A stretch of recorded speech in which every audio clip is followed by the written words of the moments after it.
Здравейте! Обаждам се за нещо, което съм безкрайно възмутен. Искам да споделя с вас. Значи ние, хората с увреждания, не сме хора. Ние сме изроди, които се молим на тази държавичка скапана да си върши работата. Защо го казвам това? Това го казвам по отношение на това, че аз, човек с увреждания 89%, се наложи да си подновя телка и сега 2 месеца няма да вземам пенсия. Докато отиде някакво решение в НОИ. Не решение, ми заключение на НОИ. И 2 месеца нямам пенсия, това ми е честитката след нова година. Тоест, пенсионерите, като мене, нямат право да си платят сметките, нямат право да ядат.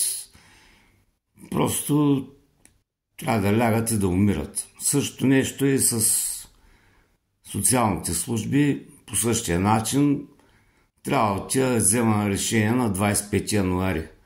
През това време даха там някаква мижава помощ. Няма да получа, защото просто това било закона в България. Какъв закон, бе? Значи ние, пенсионери като нас, трябва да лягаме да умираме, да останем без ток, без да се храним, без да съществуваме и така нататък. Какво е това нещо, бе? Иначе вие ще си вземете заплатите, скапаните там, социални и тефно и така нататък. Такива хора като мене какво правят? Трябва да търсят пари на заем.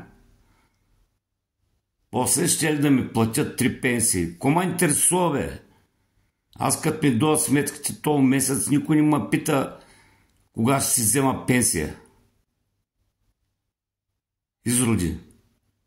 Това е просто хора, които то вярно не зависи от тях, зависи от ония църгули там в парламента.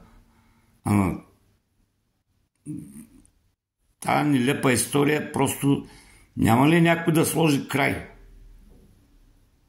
В крайна сметка. И да помисли за хората с увреждане и така нататък. За пенсионерите. Безкрайно съм възмутен.